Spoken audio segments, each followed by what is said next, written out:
The art of the genealogies in the Old Testament is something very interesting. And sometimes when you come and approach a Bible passage, you are like, oh boy, what is going on here?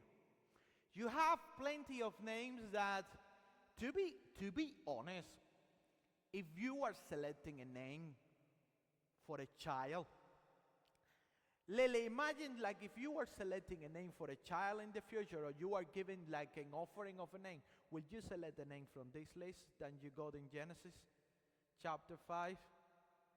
Probably not. Those names are difficult to pronounce and they are not like. But names are important, and names make the things of our family. For a long time, I thought that everybody in Northern Ireland was called John.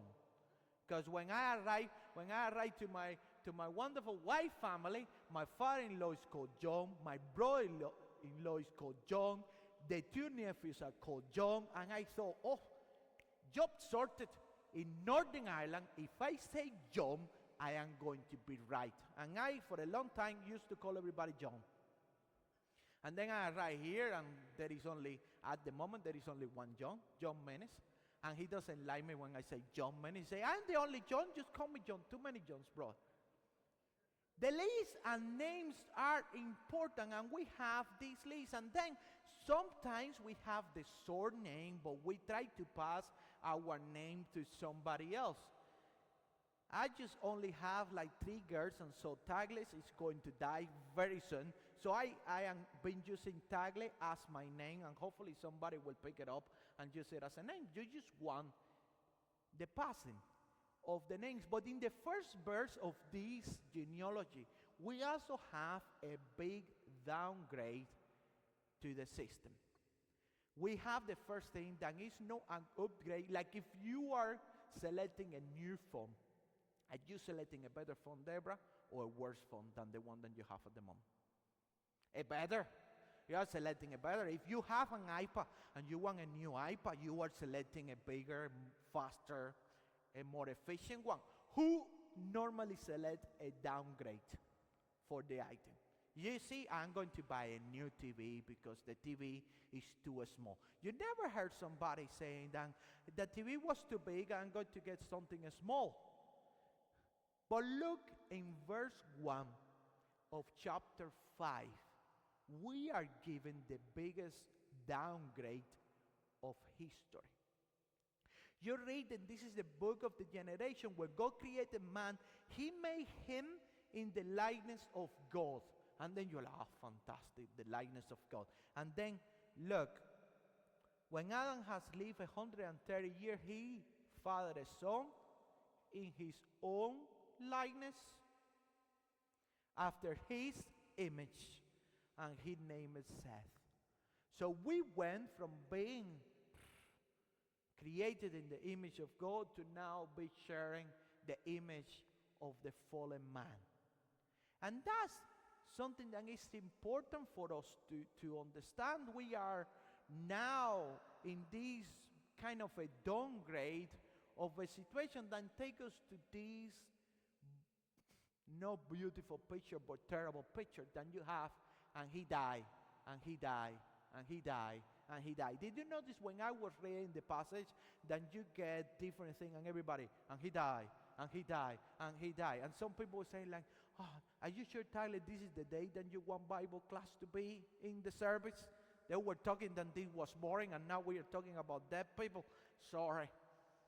And he died, and he died, and he died. Something important, because some people will complain and some people will say, oh, the Bible is not truth, because if you read in the Babylonian story of the people and before the flood, you have like a lot of things. The genealogy in the Hebrew terms and the genealogy in the Bible is not a scientific account of every single person. That's why we read the names and we read the genealogy, and we read it in a way that we are going to understand the message. The genealogy is not trying to tell us the family details exactly as they are supposed to be, but they are trying to tell us and bringing us light of the overall message of God for us. And so you have stuff that are perfectly and they are right. You have the name of the person. You have how long it took them to have a kid, and then how much they were on earth. And then you read and you start thinking about names and numbers, and you're like, these people last like quite a lot. It's like 800 years. The Lord fellow 930 years, and you're like, oh, what is wrong with my porridge? Because I'm not going to last as long. Billy, do you think you are going to make it? I don't think so with the grandkids on top of you. You're not going to make it. Well, we have these, then we need to have faith, and we need to understand that the world before the flood, it was a total different world than the one that we are living now. This is a world that was created by God. This is a world where sin is spreading, but the causes of sin are not as much. You read in the book of Psalms, and they say that the maximum of the years of man is going to be 120 years, and then we get reduced our age. But can we have an argument and spend 30, 50, 60 minutes talking about what they live longer? Yes. Do you think it's important for our topic? Probably not. If you want to chat about that later, we just have like a big argument. It's a different word. People live longer. You have the practical explanation of why they live longer. Well, the land have to be filled with humans. And so if they live longer, they have more kids. And then you see in this phrase, they have sons and daughters. They have sons and daughters. And the earth is starting to fill. But the main topic and the meat in the midst of this genealogy is to try to find the pattern. The pattern is that people were born, they got married, they have kids, and then they die. They die, they die, and they die. But if you look at the screen and you look at the genealogy, you see that there is somebody number 7 that is slightly different than the rest of the people. What happened? He died, and he was not. Let's go. I try to find this person in the Bible passage, and let's go and try to find why this person is in the position that it is. Look, verse 21. When Enoch had lived 65 years, he fathered Methuselah. And Enoch walked with God, and he fathered Methuselah 300 years, and had other sons and daughters. Thus all the days of Enoch were 365 years. Enoch walked with God, and he was not, for God took him. In one number in the genealogy is Enoch. The answer is in the screen. 7. In how many days God completed the work? What is the number of completion and perfection that God used? There is a message. For the ones that like math, there is a message in the numbers. In number 7, in the genealogy, we have a pattern that is broken.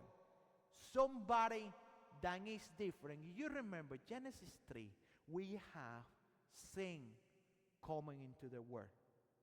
In the verse 1, we have a downgrade in humanity from the image of God, and we know that through transference we have the image of God. It's not like we don't have the image of God, but now we have the image of God, we have the image of Adam, and we have us. So Paul writes that through Adam we are all sinful and we are lost, but through Jesus, and it's in the future, we are all saved. People say, how humanity can be saved? How in the Old Testament people got saved? How in the New Testament people are saved? People are saved through faith in God.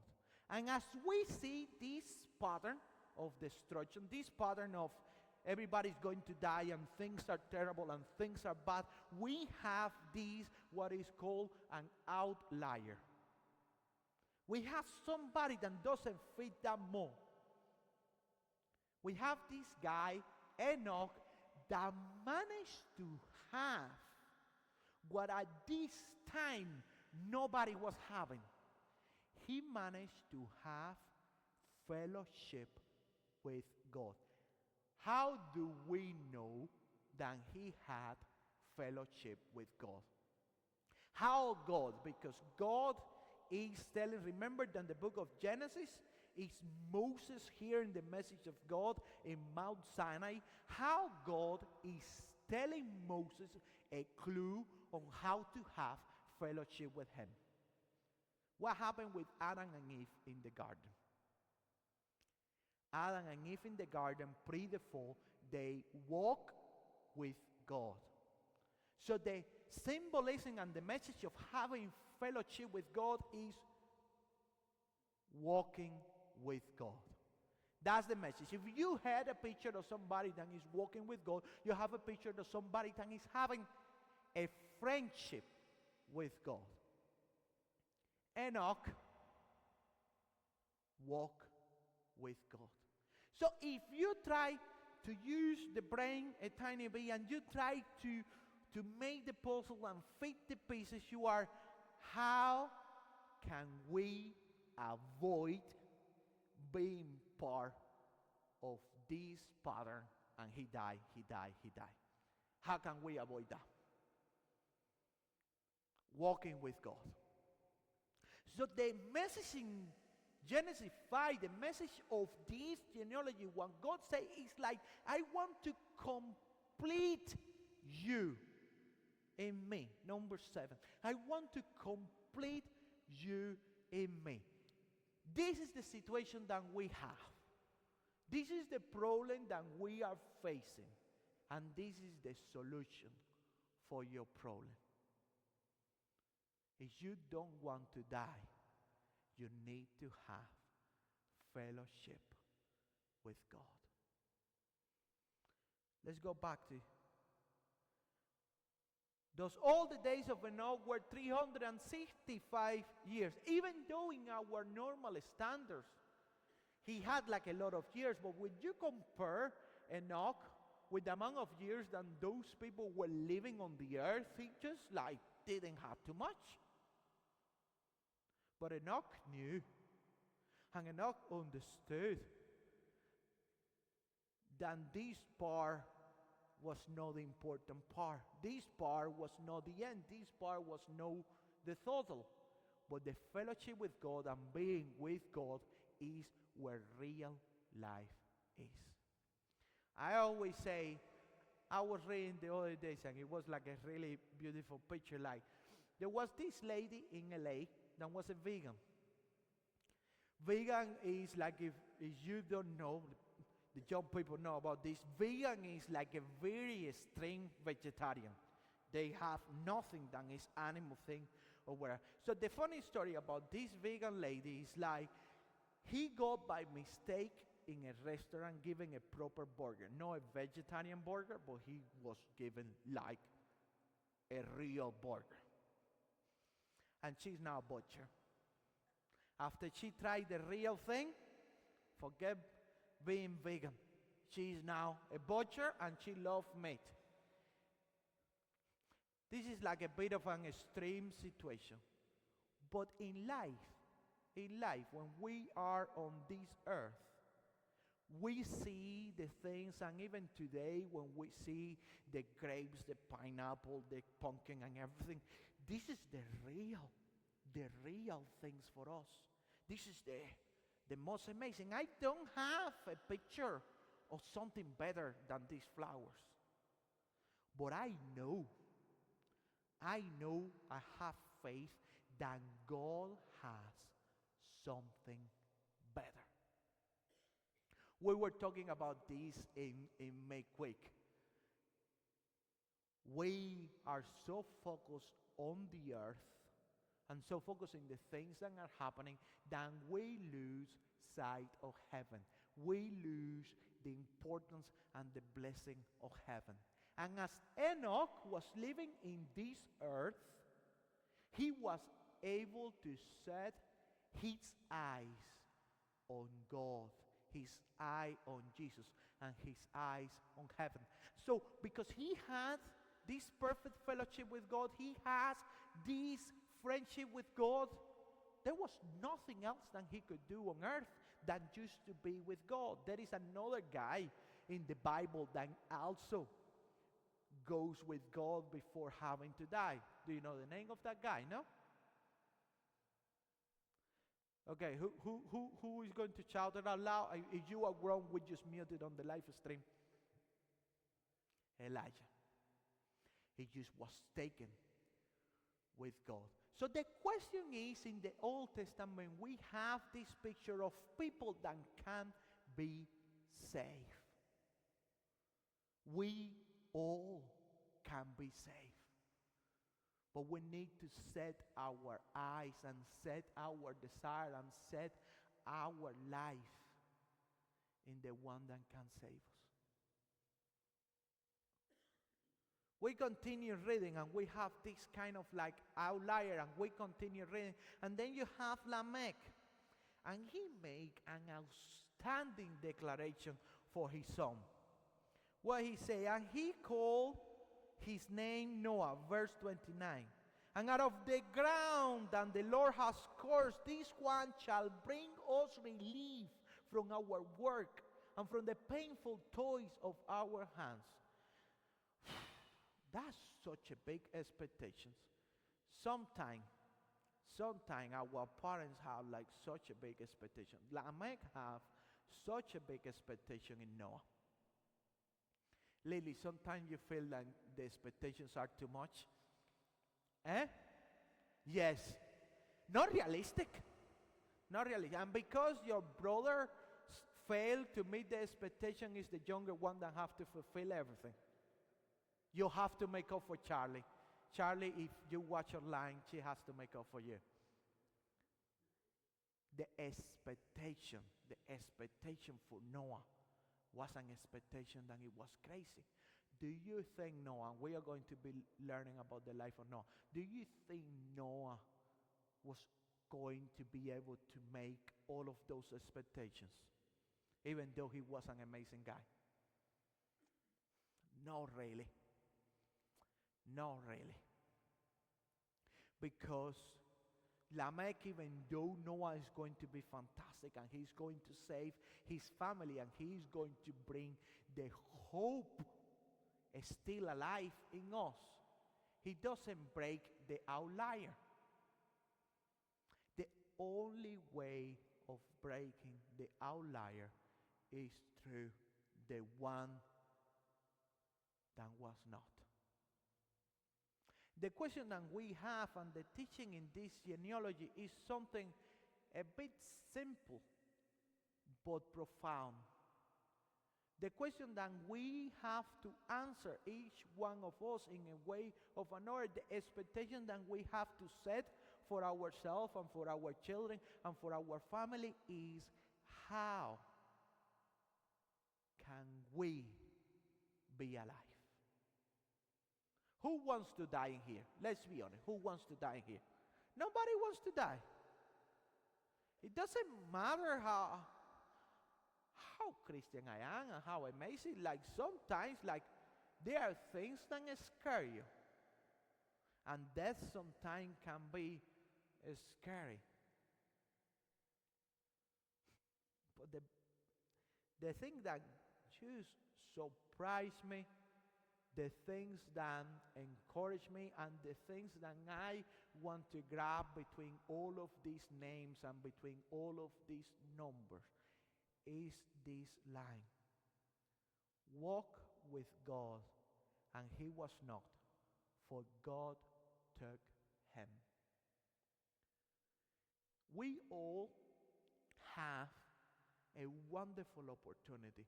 We all have a wonderful invitation. We have an invitation of abandoning the image of Adam, abandoning the image of sin, and getting in fellowship with the one that has created us. We all have the opportunity of meeting and being with the real thing. There is no need for us to have a tofu burger when you can have a beef burger. There is not a point for you to get to know God and Jesus through the minister. The minister is rubbish. The minister doesn't know what he's talking about half of the time. There is not a need for you to have a relationship with Christ through your parents. Your parents can teach you and encourage you, but there is not a point. God wants to call you my son and my daughter. He doesn't want to call you my grandkid or my cousin or my nephew or my uncle or my whatever. And there is something that you and I have to do. We need to take time. We need to make sacrifice, and we need to go in a walk with God. You cannot expect to get all the stuff and to have a relationship with God and to walk with God and to be with God and to break the pattern without knowing God's Son, without knowing God as a Father, and without having the Holy Spirit in your life every single day. We live in a world that have the desire of obtaining things and doing things in a fast pace. How many of us have bought a book that say 5 steps or 10 steps? They started with 20 steps to success. And they realized that people couldn't really like read the 20 steps, so they moved to 10. And now we are in the 5. And I was paying attention to an interview this week with some of the actors and actresses on Hollywood, and they were explaining that now they are finding very difficult to make a movie or a TV show that is going to be deep and profound and people have to think, because they need to make TV shows understanding that the people in the houses are going to be watching the TV show while doom scrolling on the phone. And so they need to make it easy, bite-size, and in a way that people cannot think. Wherever you finish scrolling on your phone and you look at the screen, the guy that is the bad guy is going to have like something that say bad in here or good in here, because we are doom scrolling in life and we don't pay attention.